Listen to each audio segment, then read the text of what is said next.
What do you think the secret to happiness is? Honestly, I think the secret to happiness is probably... Tough question, give me a sec. I mean, my happy place would just be to go traveling and just not have to worry about money or anything. I think pedicures are the key to happiness. Ice cream is definitely up there. I think mostly being with my family makes me happy. Finding your purpose in life. I think it's really about finding that nice center of being unique. I'm the happiest when I'm just in the present moment. I find happiness by being with people. Like when I close my eyes and don't even care if anyone sees me dancing. It's the way that I feel when I'm with you. Brand new. So that's where we're gonna start today, huh? The secret to happiness? Okay, sure, why not? I mean, it's only basically the biggest question in the history of the world, but yeah, we're smart people. Let's tackle it. You know, the question has been around since the beginning of time. But to be honest, the kinds of things people think will make them happy never really change. Money, fame, romance, surviving the bubonic plague. Okay, that last one has changed. I'll tell you what's more interesting though, all the ways throughout history that people try to force happiness to come their way. Did you know the ancient Greeks believed you could bring happiness and good fortune by smashing a pomegranate in your house? Yeah, I assume this was in the days before carpet and mothers. The ancient Romans believed you could ward off unhappiness by licking your finger and rubbing it behind your ear. Kinda gross. Here, let me try it. Okay, if I'm being honest right now, I gotta say I do feel a little better. But that stuff was all just in the ancient past, right? I mean, nowadays we don't have silly superstitions about things like horseshoes, four-leaf clovers, lucky rabbit's foot? That's disgusting, people. That's a piece of a dead animal. And let's not even start with all the books, websites, classes, and products out there, all to aid you in the relentless pursuit of that blissful, wonderful, always just around the corner, happiness. Well, what if it really was that simple? What if there was some, I don't know, amulet you could wear around your neck? As long as you treasure this amulet, my child, I promise you will always be happy. Anyway, what if I told you that this magical treasure not only exists, but, and here's the kicker, you've already got it. In 1937, Harvard began the longest study ever of human happiness. They took over 700 teenagers, rich to poor and everything in between. They interviewed them, tested them, measured them every which way, and then, and this is the interesting part, for 70 years, they've been tracking them, giving them questionnaires, taking their vitals, even scanning their brains. They became everything from factory workers to doctors to senators. One even became president. And through it all, the researchers have been there trying to discover from this mountain of lifetimes, once and for all, the secret to human happiness. The answer? Relationships. There's your good luck charm, my friends. Take care of your relationships. Treasure them.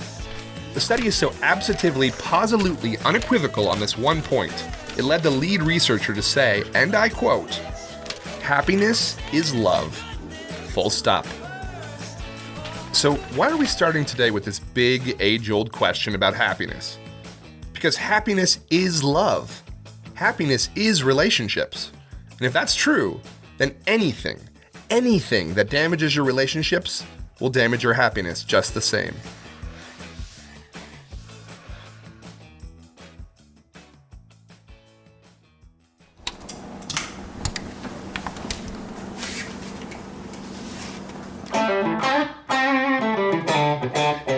In high school, I was at a jazz festival and I just heard a guitar player like soloing on stage, and I was like, I really want to do that. I really want to be on stage just playing some killer solo.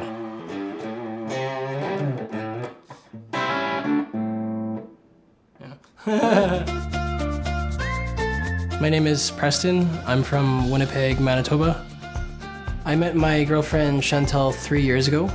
What really attracted me to her was her compassion for other people. We've had lots of great times. We definitely had a lot of painful experiences too.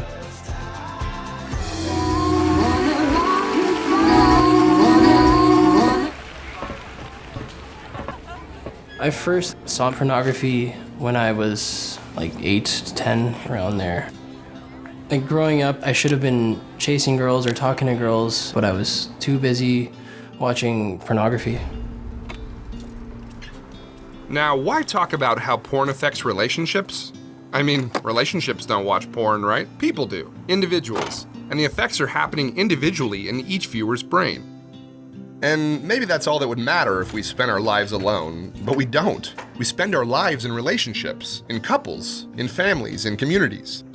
And if the only thing we look at is how porn affects us as individuals, we're arguably ignoring porn's most significant impact: its tendency to change the ways we relate to other people. I'm Travis. I'm Emily. We have a 5-year-old son named Gideon. We live in Kansas City, Missouri. We love downtown Kansas City. I mean, we're down here every week, a lot of times multiple times a week. It's just the place to be.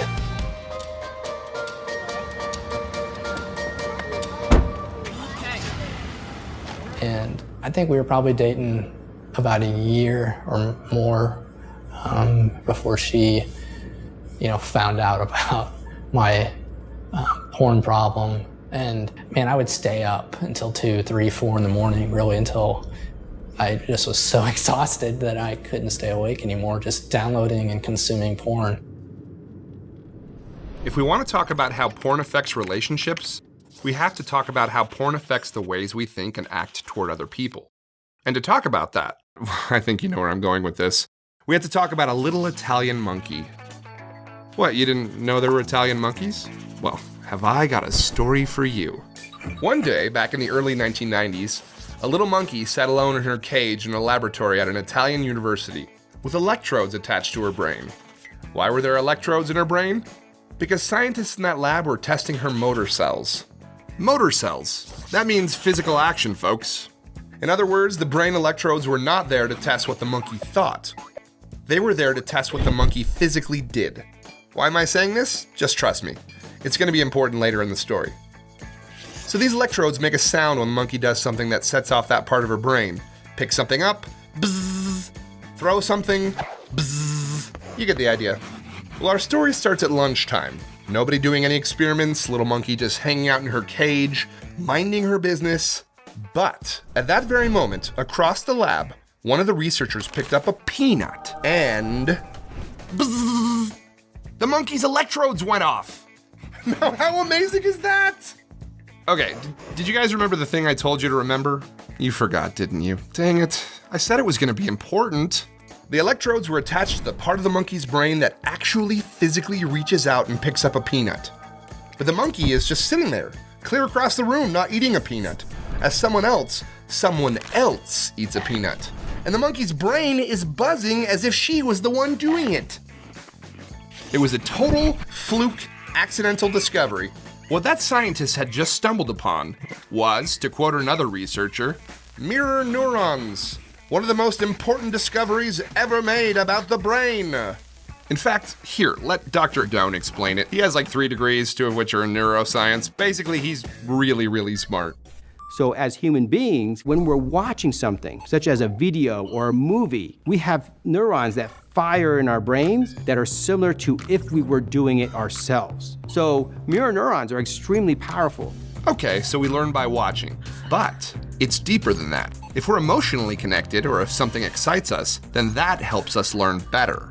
What is dangerous, though, is that during that excitement, if we're exposed to bad things, we're learning bad things more efficiently. So being emotional actually leads to better learning. Here's Dr. Jill Manning, a licensed marriage and family therapist who specializes in sexual addiction. One thing that I feel very passionate about with the issue of pornography is that pornography consumption does not just develop habits or even addictions.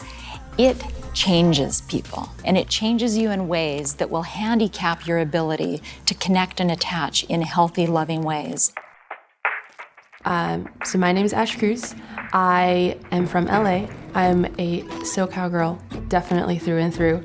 I get cold once it hits like 70 degrees. So I'm coming to Oregon because my fiance lives up here. So this is Ryan, my fiance. Hello. And we're getting married in January. I'm so excited for that. I love yellow. I have a yellow sweater, yellow nails, yellow pillows. I have yellow cups here, there. These count. These are yellow. I have yellow soap. So I started looking at porn because I was really curious about the human body, and I was probably watching every other night, if not every night.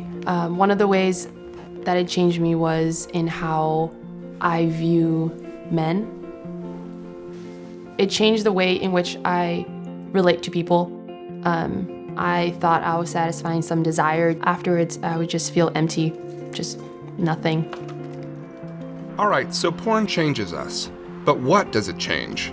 I mean, it's not like porn changes your taste in music or, I don't know, sweaters. No, the things about you that porn changes are exactly the things that matter in your relationships. In fact, here's a good way to break it down. Porn changes what we love, how much we love, how we think about those we love, and how we express love.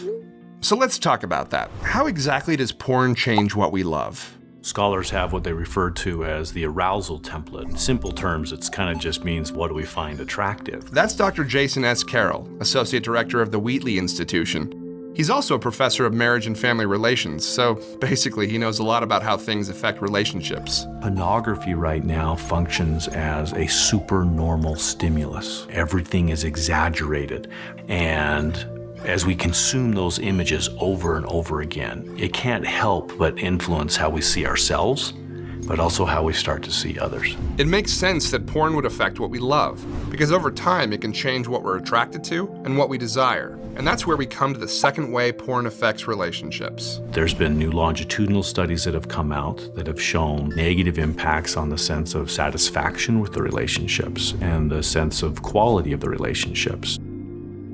It was affecting my relationship with Chantal in a way that I would have never imagined. I was physically attracted to her, but I was so conditioned to watching pornography and looking at a computer screen that being with a real person, it wasn't enough anymore. Porn can cause a decrease in relationship satisfaction, or how in love we are with someone. It can also change how we think about those we love or how we view others. Over and over and over again, pornography tells the same story. Let's let Dr. Gail Dines chime in. She's the Professor Emerita of Sociology and Women's Studies at Wheelock College in Boston. In other words, listen up. You have no morality, you have no capacity for intimacy, you don't want connection, that women are disposable sex objects. I mean, this is the narrative of pornography. Porn doesn't care about the person, it cares about body parts, physical traits. I mean, nobody looks at porn and thinks, those look like interesting people. I wonder if they have any hobbies. But here's the problem. The more fixated we are on those physical traits, the less concern we have for the actual people behind them. I'm Kinsey, and this is Dylan. So we like to play with fire. Fireworks are our jam. I did light my shirt on fire once. With a bottle rocket. Right before that, she said, be careful, don't light your shirt on fire, and then it lit on fire, so.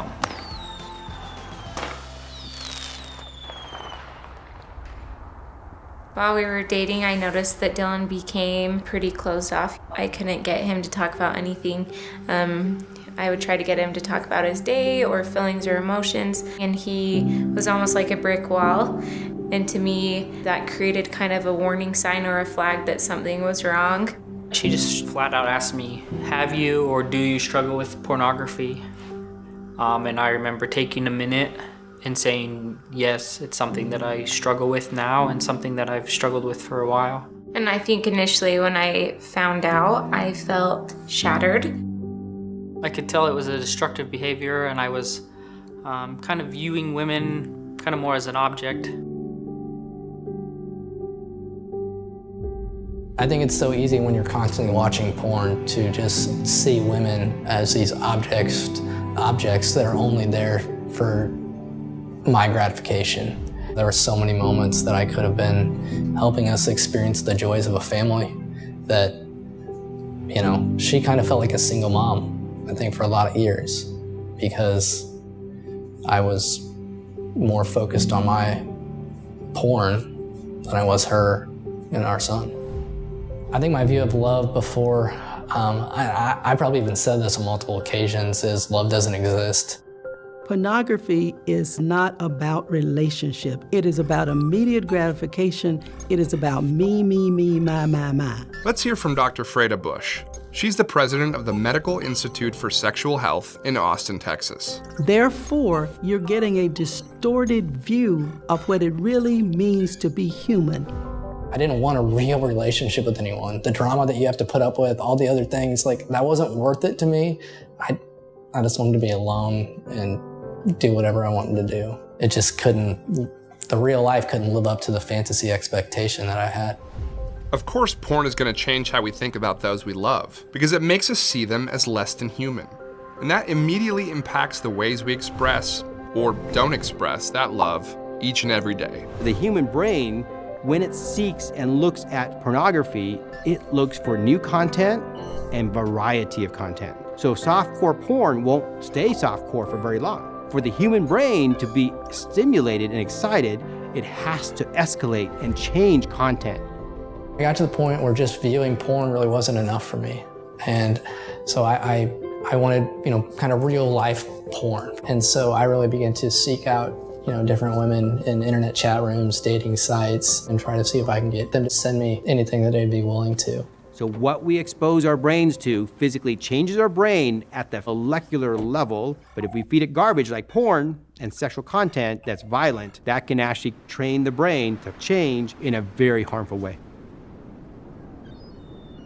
I felt that no woman had the same struggle that I did, and everyone had normal women problems. I kind of just started diving into things that were more hardcore. It got to the point where I went into trying to find random chat rooms. There was a moment in which I was asked to meet up with someone and they gave me their address. And I don't know, everything kind of came to a screeching halt in my brain, and I realized the mere idea that I was tempted to meet someone was like, I can't do this. This is too much. This has gone too far. I almost did something that was potentially dangerous and life-threatening. Today what happens is when they put porn into Google, they get catapulted into a world of sexual violence, degradation, dehumanization. I think it really has a terrible impact on the way they think about sexuality, intimacy, and connection. I had these feelings of worthlessness because it was like I had almost given up my willpower to this pornography. It had like taken over my life, kind of. It was kind of controlling and dictating my life. And I reached a point where I was just done. And it wasn't that I thought, the actual thought, I want to die. It was that I want the pain to stop. I want the guilt to stop. I want to stop hurting people around me. And so one night I took a cocktail with a bunch of pills. And I remember standing and the pills kicked in and I dropped over. And then I just remember everything going black. And it was, I think a day or some odd later when I came to, I think I thought that would be enough of a wake-up call. But I never truly admitted the extent of my porn problem to anyone, and I never really began to deal with those root issues that were still there. And so, eventually led to me continuing to seek out relationships with other women. And the studies show the less interest they have in sex, they have more erectile dysfunction, more likely to have risky behavior, more likely to think of women as disposable sex objects. We just have tons and tons of research. There is over 40 years of research. So porn can change how we express love. But sadly, that is only where the effects begin.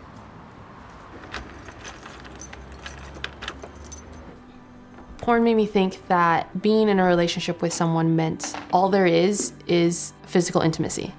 just a go kind of mentality and like get what you want, get it now, and that's it.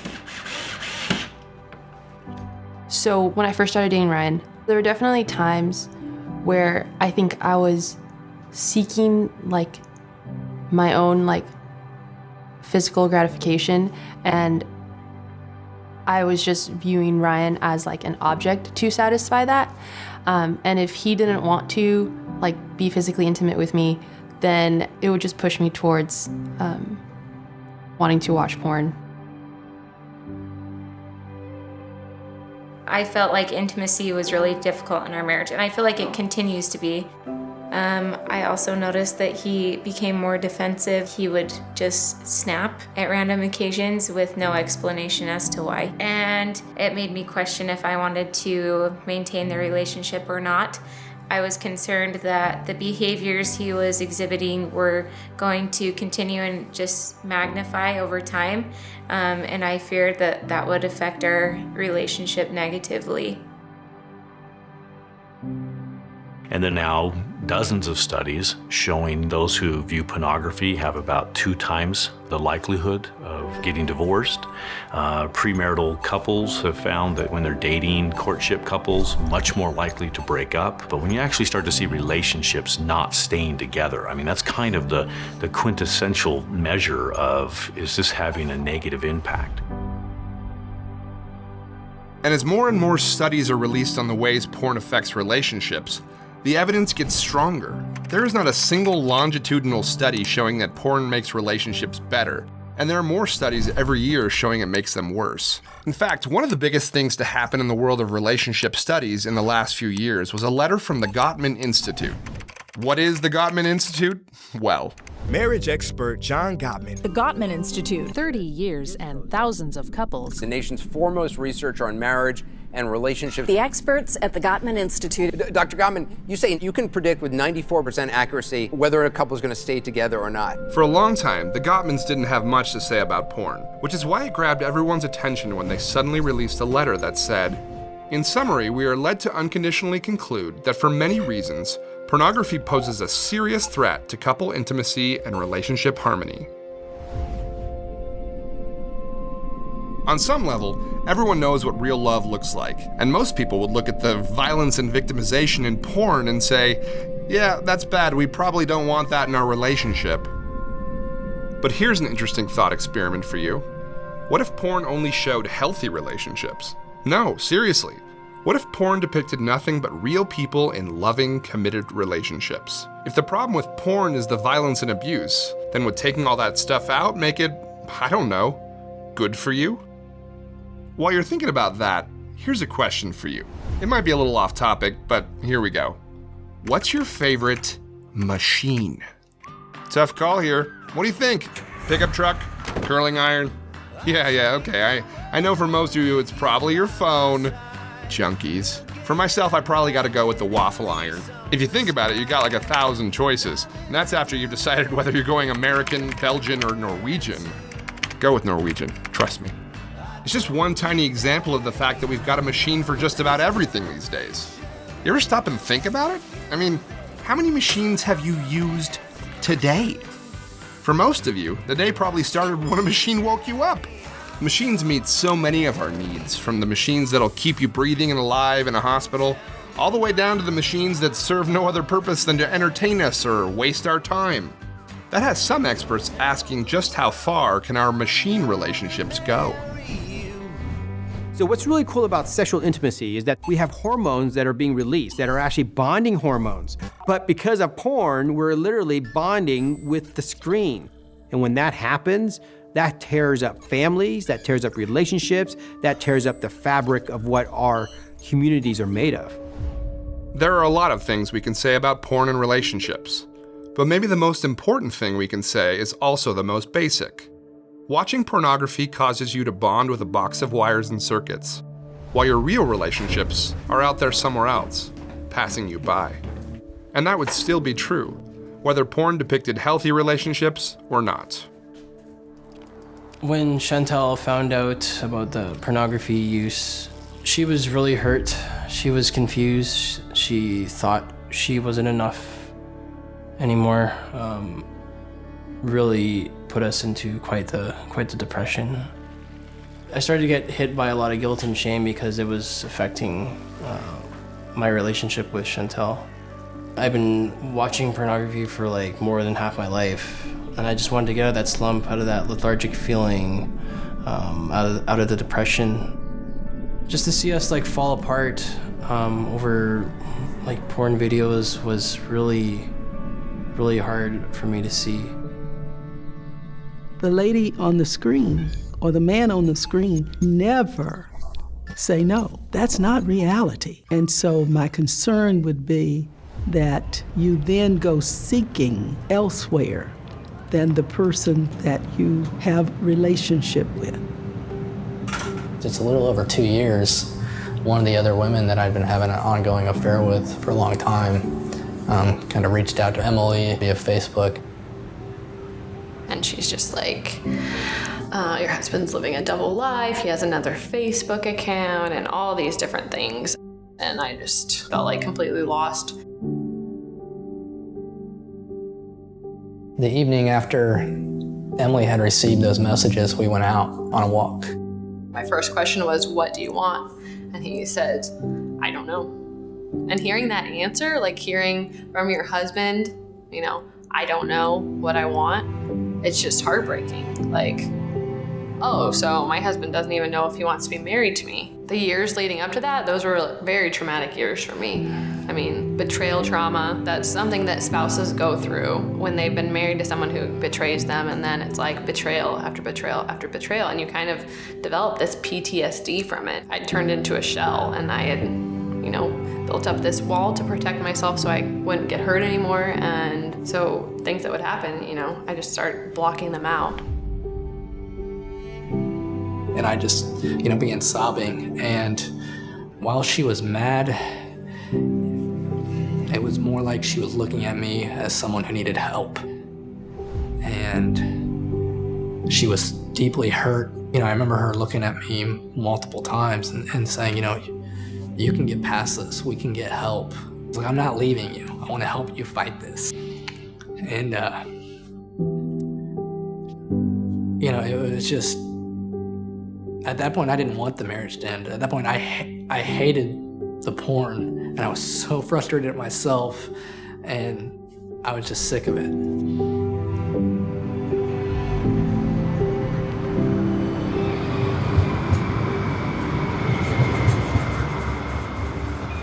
It's important to recognize that there are times when sticking with someone is not the right thing to do, especially when the relationship has become degrading and abusive. And ultimately, the primary responsibility for recovery rests on the individual and not anyone else.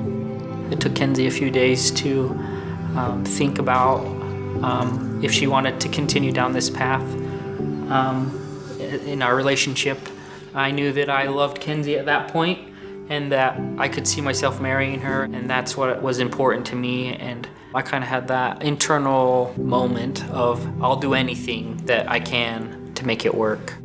So the next day I met with a counselor, and then shortly after I began a 12-step program because I knew that I needed to improve myself before I could work on our relationship. I saw that regardless of the outcome of our relationship, he was going to overcome this pornography problem. And so at that moment, I wanted to stick by him and I wanted to help him through it. Love. It means so many things. I mean, you ever stop and think about how funny it is that you use the exact same word to describe your feelings for your boyfriend or girlfriend as you use for your relationship with your grandma? You can love your country, you can love your cat, you can love your favorite team, you can love reading or running or cooking, you can love monkeys, or you can love watching old B horror movies with terrible acting. So what does love really mean? It can be so many things. How do you describe love, other than with the word love? I think love is understanding. Love is patient. Giving. Enduring. Love is sharing your pizza with your family. Love is really compassion. Love is a funny joke in the morning. Love, it's complicated and sometimes miserable. I think really love is sacrifice. Someone once said the best synonym for love isn't any of those words you'd expect. It's focus.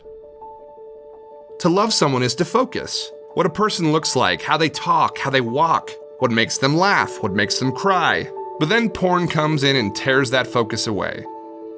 And we can talk about a mountain of studies and statistics linking porn use to everything from increased marital infidelity to erectile dysfunction. But it's really about focus. There is no substitution for the experience of focusing on another person. And there is no substitution for the feeling when, lo and behold, despite all your flaws and mistakes, that someone focuses back on you. I'm much happier without the porn, for sure. Now that I'm able to focus more on my passions and the things that I always wanted to do.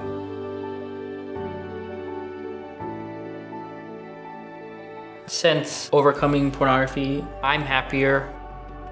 I find true joy and not just that temporary joy of what my computer was giving me.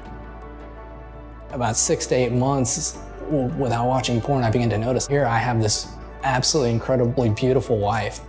I could see the true beauty of her inside and out. I mean, her decision to stick with me and to believe in me when I was at my worst ultimately changed my life. I'm so much happier now than I was before, just because I no longer feel that I'm being tied down to my phone. Having a relationship with someone is so much better than what I could have with a screen. The motivation for me the most is my own personal relationship with Chantel. Definitely happier at this point of where I am now than where I was before. We still have arguments. We still get frustrated with each other. We still have rough days. It's not about perfection necessarily, but it's about real-life relationships and valuing them more than images on a screen, because those can't bring happiness.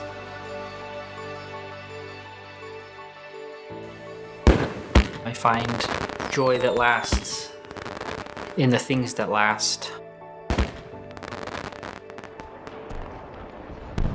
There's still so much more to say. We've barely scratched the surface of porn's effect on the world. Take everything we know about how porn changes the brain and damages relationships. Times that by the hundreds of millions of people who downloaded porn last year, then consider the implications. The brain, the heart, the world. These are the three parts of our message, and it all centers on the heart.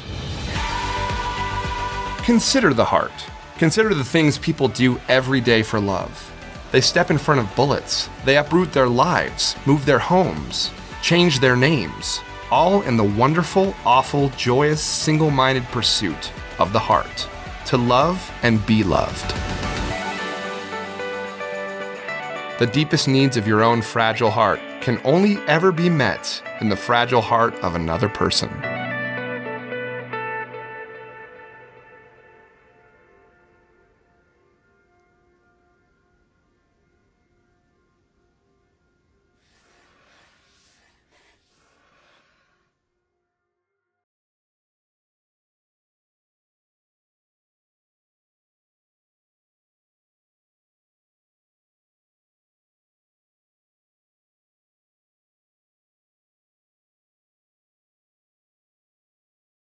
We hope you enjoyed episode 2, The Heart, where we explore the potential risks of pornography for relationships, connection, and love. When we think about what brings us the most happiness and joy in our lives, it really boils down to relationships. This episode has an incredibly important message that needs to be heard by everybody. And that's where you come in. We need your help to spread this message, the message that pornography can negatively impact individuals, relationships, and society, something we'll explore in the next episode. In fact, you can do something right now.